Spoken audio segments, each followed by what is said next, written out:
এ মায়াবী ঝর্ণা, অপরূপ মায়াবী ঝর্ণা জাফলং। এই ঝর্ণায়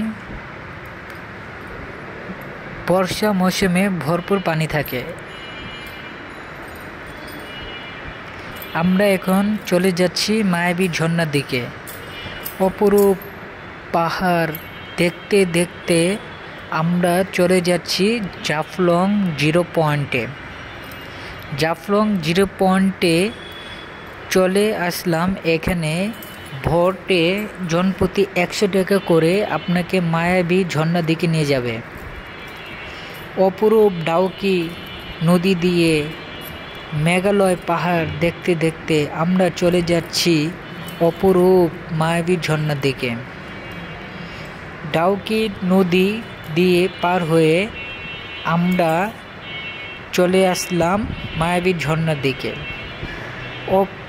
অফুরন্ত রোদ যা আমাদেরকে ক্লান্ত করে দিচ্ছিল, আমরা হাঁটতে কষ্ট হচ্ছিল।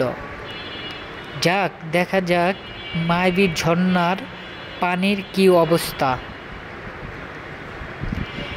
আমরা চলে আসলাম সে মায়াবী ঝর্ণা, কিন্তু বৃষ্টিও নাই, পানিও নাই। সব কষ্ট যেন বৃথা হয়ে গেল। যাক, উপরে উঠে দেখি উপরে কি আছে। অনেক কষ্ট করে পাহাড় দিয়ে আমরা উপরে উঠলাম। উঠতে অনেক কষ্ট হচ্ছিল, পাথরটি ছিল পিচ্ছিল, তাই উঠতে অনেক ভয় করছিল। যাই হোক, উপরে একটু পানির কিনারা দেখা যাচ্ছে, সেখানে আমরা চলে গেলাম একটু শরীরকে ভিজানোর জন্য। পাথরটি অনেক পিচ্ছিল, যারা আসবেন সাবধানে, তাড়াহুড়া করবেন না, কে একটা দুর্ঘটনা ঘটতে পারে, আপনি সারা জীবনের জন্য কষ্টদায়ক। যাই হোক, আমরা অল্প পানিতে ভিজার জন্য চলে আসলাম সে উপরে কষ্ট করে।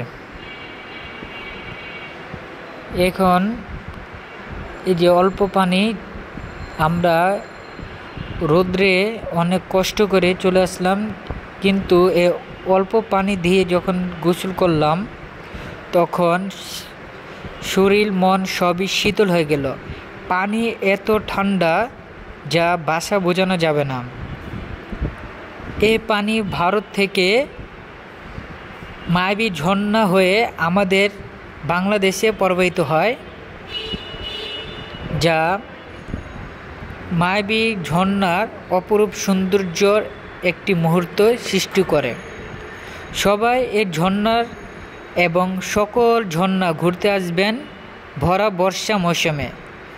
তখন ঝর্ণার পানি ভরপুর থাকে, যা দেখেও আপনি অনেক শান্তি পাবেন এবং গোসল করে অনেক মজা পাবেন।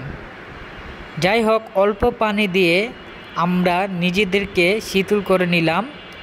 তবুও পানি কম। ঝর্ণার যে আঁকা বাঁকা পাথর দেখে মন ভরে গেল যে বাংলাদেশের সবচেয়ে হয়তোবা সুন্দর ঝর্ণা এটি হতে পারে। যাই হোক, আপনারা যখন আসবেন বর্ষার মৌসুমে আসবেন। যাই হোক, আমরা অনেক এনজয় করলাম, ঘুরলাম ফিরলাম, ডাউকি নদী দিয়ে এ মায়াবী ঝর্ণাতে চলে আসলাম, যা বাংলাদেশের সিলেটে অবস্থিত। জাফলং জিরো পয়েন্ট থেকে 10 থেকে 15 মিনিট সময় লাগে এ মায়াবী ঝর্ণা আসতে। এ মায়াবী ঝর্ণা অল্প পানি আমাদেরও মুগ্ধ করেছে, আর যদি পুরো ভরপুর পানি থাকতো তত আমরা অবাক হয়ে তাকিয়ে থাকতাম এর অপরূপ সৌন্দর্য দেখতে দেখতে।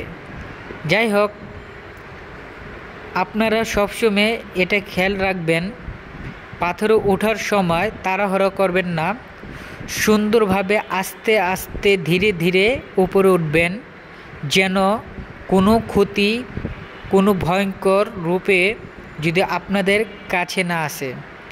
তাই পর্যটকদের দৃষ্টি আকর্ষণ করব, যখনই ঘুরেন নিরাপত্তার সাথে ঘুরবেন।